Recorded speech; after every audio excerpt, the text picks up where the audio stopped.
Right now, somewhere in the world, a brilliant young Jehovah's Witness is being told their dreams of becoming a doctor, scientist, or artist are selfish and spiritually dangerous. Meanwhile, the same organization telling them this is actively recruiting doctors, lawyers, and engineers to build their real estate empire and defend them in court. You ready? Let's get into it.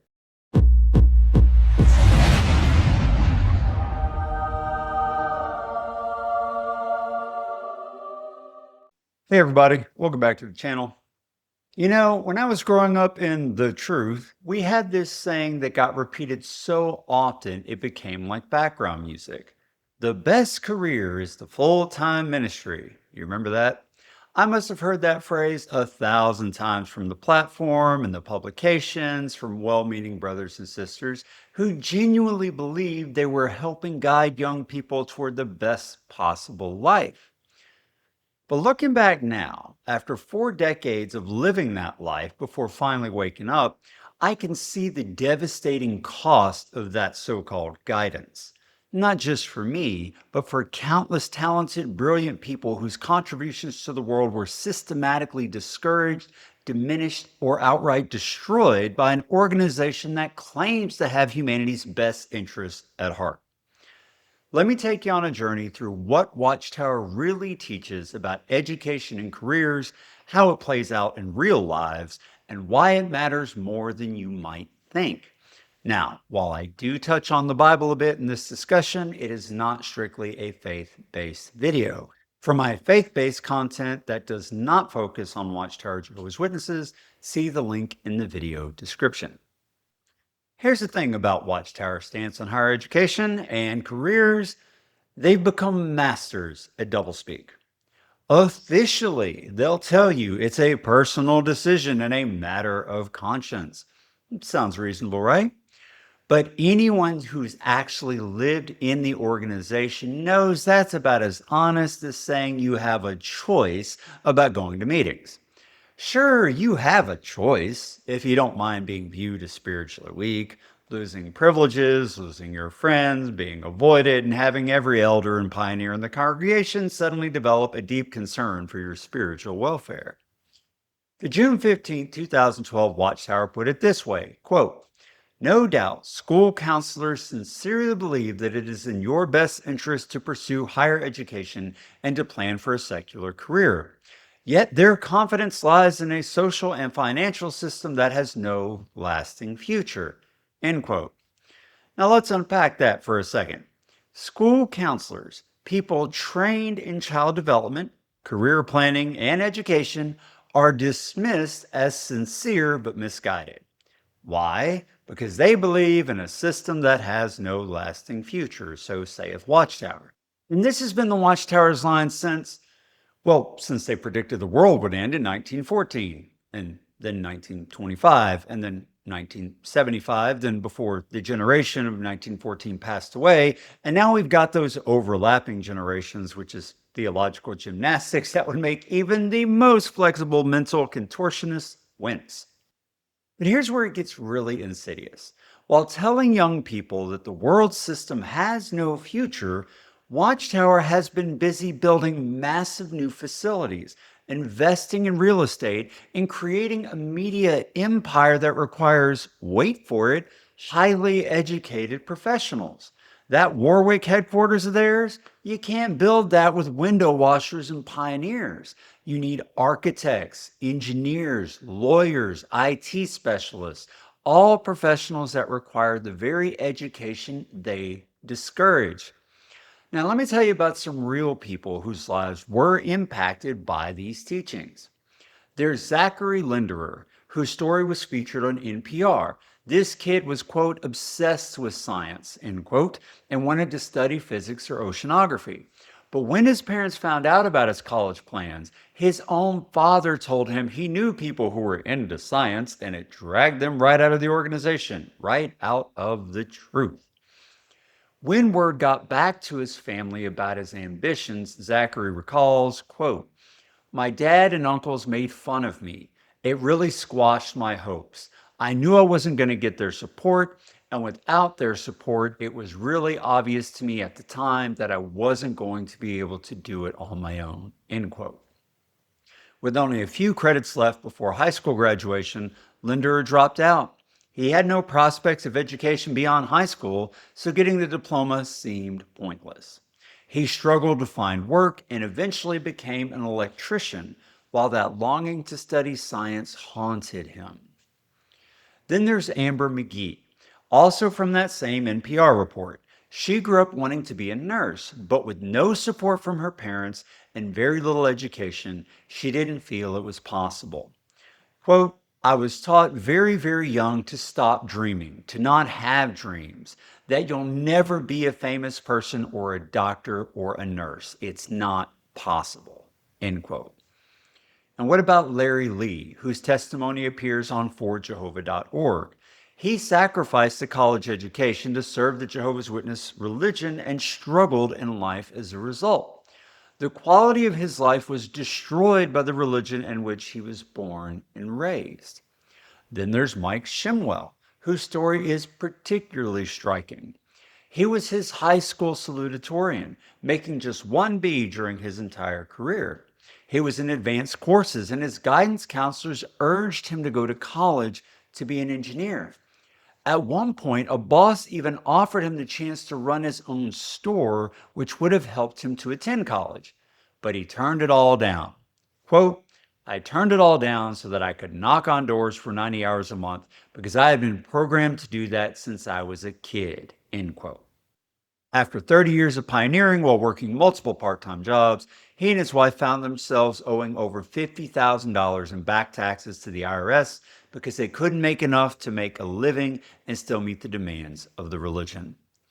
The stories of famous people who gave up their careers are particularly heartbreaking because we can see exactly what the world lost. Take Jason Worlds, the NFL linebacker who walked away from a potential $15 million contract at age 27 to become a full-time witness. $15 million. Do you know how much good that money could have done in the world? How many families he could have helped? How much he could have contributed to society? Instead, that potential was just gone. There's Peter Knowles, the soccer player with 101 career goals who gave up football to devote his life to Jehovah's Witnesses. He ended up in, quote, jobs as diverse as milk delivery, window washing, and warehouse work, end quote. A talented athlete reduced to washing windows, the stereotypical JW occupation. Darren Collison, the NBA player, abruptly retired after a 10-year career saying, quote, while I still love basketball, I know there's something more important, which is my family and my faith. I am one of the Jehovah's Witnesses, and my faith means everything to me, end quote. Dave Myers, the UCLA basketball star who won 2 NCAA championships, quit his career early to commit to his family and faith. Later, when he had a severe back injury, he refused surgery because he said it was against his faith and Jehovah's Witness principles. He died of cancer at 62. In the music world, there's a Mexican singer whose story is told in Watchtower's own publications. She worked with legendary artists like Tomas Mendez, Cuco Sanchez, and Juan Gabriel. She had achieved fame and had her, quote, name up in lights and in newspapers and magazines, end quote, and was earning enough for, quote, jewels, mink coats, and penthouse living, end quote. But she gave it all up. How many people could her music have touched? How many lives could her art have enriched? And then there's Prince. Yeah, Prince, probably the most famous one. Yes, he continued performing, but he refused a hip replacement because of the blood issue. One of the most innovative musicians of our generation making a medical decision because of an interpretation of ancient dietary laws that even Jewish scholars say has nothing to do with medical treatment. Now, let me be clear about something here. There's nothing inherently wrong with choosing a life of service over material success. Throughout history, people have given up wealth and careers for higher purposes. Monks, humanitarian workers, teachers in underserved communities, doctors who work in war zones. If someone genuinely wants to dedicate their life to spiritual pursuits or helping others, that's admirable. It's beautiful, even. But here's the crucial difference. Those people made informed choices based on truth. They weren't told the world was ending next year. They weren't manipulated with false prophecies. They weren't shamed and mocked for wanting to develop their God given talents. And crucially, the organizations they served didn't turn around and exploit the very skills they told others to avoid. When someone becomes a monk, the monastery doesn't then recruit lawyers and doctors while telling everyone else education is evil. When someone joins Doctors Without Borders, they're not told that medicine is spiritually dangerous, while the organization secretly maintains a staff of physicians for their leadership. And here's what really gets me: the breathtaking hypocrisy of it all. This same organization that tells young witnesses that university campuses are, quote, notorious for bad behavior, drug and alcohol abuse, immorality, cheating, hazing, end quote, somehow has no problem sending Bethelites to law school when they need lawyers.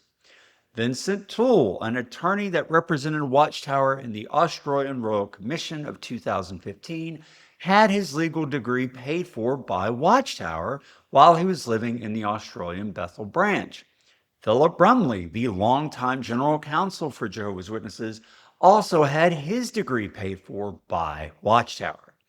So apparently, education is wonderful when they need it, but dangerous when you want it for yourself. And let's talk about the bad association argument that Watchtower loves to make. Watchtower admits in their own publications that, quote, the same dangers exist in high schools and technical colleges and even in the workplace, end quote. So by their own logic, witnesses should just live in bunkers and never interact with the outside world.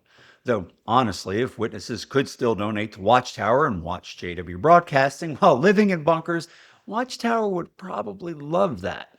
Just my opinion. But here's the real kicker. While discouraging higher education for the rank and file, Watchtower has no problem benefiting from educated professionals.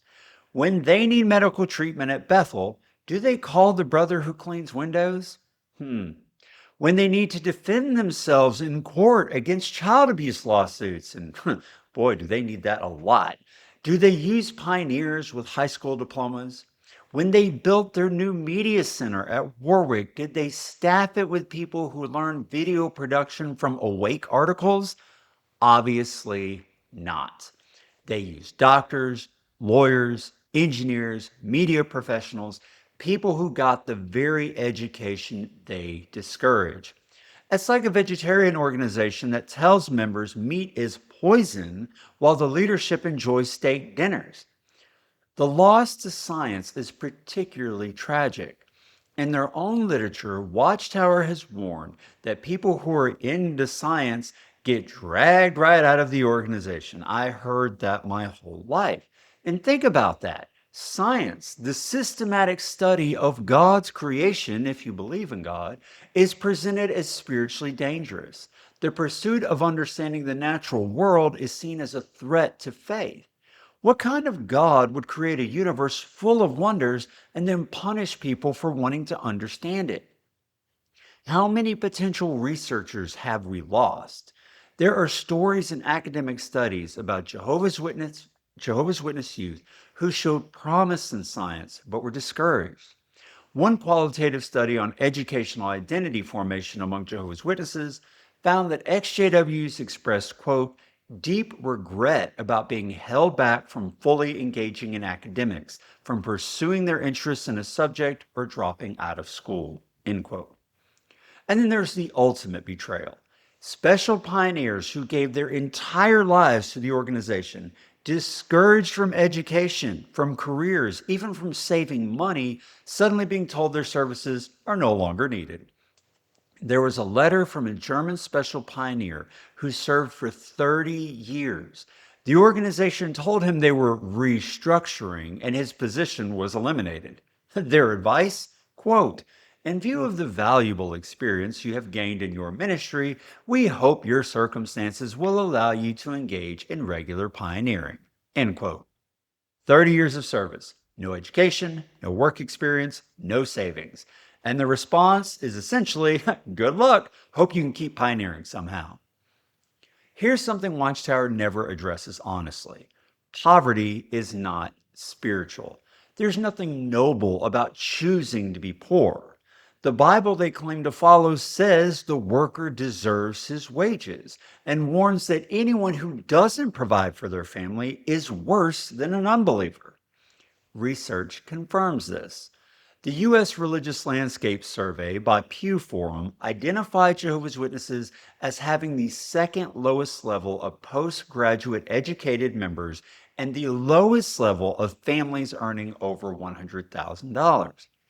Pew research shows that only 9% of witnesses get undergraduate degrees, well below the national average of 30.4% and the lowest of any faith group. A study on lifetime earnings showed that in 1999, quote, lifetime earnings were $1.163 million higher for men who received a bachelor's degree rather than a high school diploma, end quote. Adjusted for inflation, that's about $2 million in lost earning potential for each witness who follows the organization's advice. Let's talk about something else Watchtower doesn't address, the mental health crisis among witnesses. When you tell people that their natural talents and interests are wrong, when you make them feel guilty for wanting to use their minds, when you create a culture where depression is seen as a lack of faith rather than a medical condition that educated professionals could treat, you create broken people. Now, to be fair, Watchtower isn't wrong about everything. Universities can expose people to different ideas, not all of them good.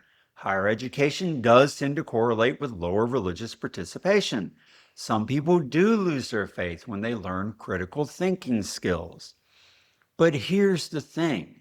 If your faith can't survive exposure to different ideas, how strong was it really? If your beliefs crumble the moment someone teaches you to think critically, were they ever really your beliefs? They're also not wrong that some people become materialistic, that career success can become an idol, that the pursuit of wealth can corrupt and doesn't lead to happiness. But their solution, avoiding careers and education altogether, is like cutting off your hand because you might use it to steal. The cruelest part of all this is the promise that makes it seem worthwhile. Paradise is coming soon, so worldly accomplishments don't matter.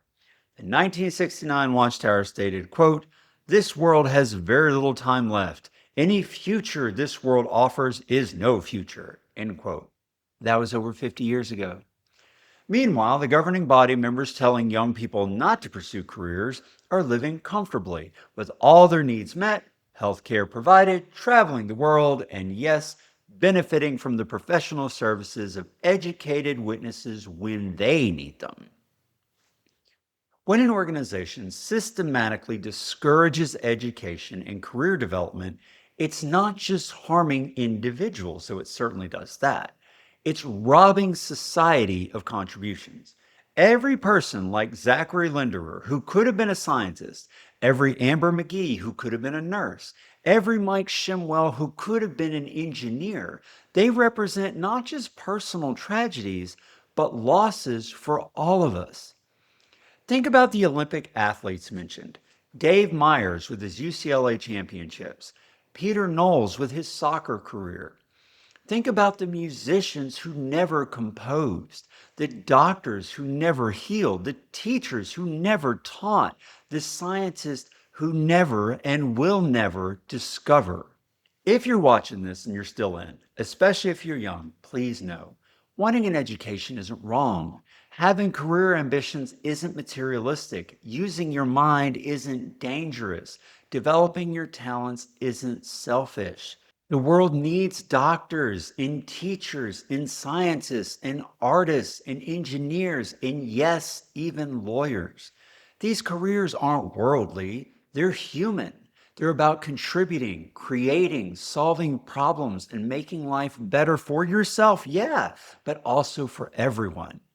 For those of us who woke up later, after decades of following this advice, the path is harder but not hopeless. Education doesn't have an expiration date. It's never too late to start using your mind. It's never too late to contribute. And for those still trapped by circumstances created by these policies, single parents, older ones without any savings, people without marketable skills, know that you're not alone. The XJW community understands. We've been there, and many of us are working to help others escape the same trap. The ultimate irony in all this: Watchtower claims to be preparing people for paradise, where they say people will spend eternity learning about creation, developing skills, creating beauty, and advancing knowledge. They literally teach that the new world will be a place of eternal education and growth. So apparently, education is wonderful, as long as it happens after Armageddon. Using your talents is great, as long as you wait until paradise. Contributing to human knowledge and welfare is noble, as long as you don't do it now. This makes no sense. If these things will be good in paradise, why are they bad now? If God wants humans to learn and grow and create in the future, why would he punish them for doing it today? Well, the answer, of course, is that he wouldn't. This isn't about God. It's about control. It's about keeping people dependent. It's about maintaining a system that benefits from the free labor and financial contributions of people who've been taught they don't deserve anything better. The cost of Watchtower's war on education and careers can't be measured just in individual lives damaged, though those numbers are staggering. It has to be measured in contributions never made, problems never solved, beauty never created, and knowledge never discovered. Every religion has the right to its beliefs.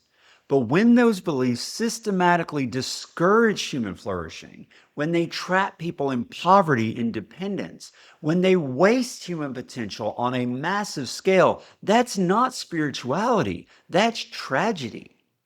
For those of us who lived it, who gave up our dreams, who limited our potential, who now struggle with the consequences of doing that, we know the real price of paradise. It's not paid in some future destruction of the wicked. It's paid right now in wasted lives and squandered potential. The paradise they promise keeps getting postponed, but the damage they do is immediate and real. And that's the truth about the truth that more people need to hear. Because somewhere right now, there's a young witness with a gift for science being told curiosity is dangerous, just like Zachary Linderer was. There's an aspiring nurse being told it's not possible, just like Amber McGee was. There's a brilliant student being pressured to pioneer instead, just like Mike Shimwell was. And every one of them represents not just a personal tragedy, but a loss for all of us. Because we all benefit when people reach their potential. We all gain when problems are solved and beauty is created and knowledge advances. That's what Watchtower has taken from the world. And that's why this matters to everyone, not just those of us who lived it. The real spiritual danger isn't education or careers. It's a system that teaches people they're worthless, that their talents don't matter, that their contributions aren't wanted. It's an organizations that benefit from keeping people small, dependent, and afraid. Breaking free from that? Now that's a spiritual education worth pursuing. Thanks for watching. If you got anything from this video, please like it and subscribe to my channel. If you're still a Christian, click the link in the video description below for my faith-based channel. Also, if you're still a Christian, check this out. I wanted to take a second to tell you about my book. The Broken Mirror, Rediscovering Our True Nature in Christ, will transform how you see yourself forever. Stop living as a struggling sinner trying to be good enough and discover you're already a beloved child of God with his divine nature flowing through you.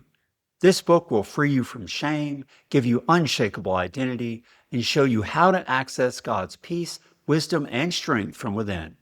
The book shows how this story unfolds from Genesis to Revelation and teaches you to live from rest, see others as fellow image bearers, and step into your true calling as a radiant reflector of divine light. Your daily struggles will become opportunities for God's nature to shine through you. Get ready to live the abundant life Jesus promised. The link to the book is in the video description. Hard copy, Kindle, and audiobook versions are all available. May God bless your journey along his path for you.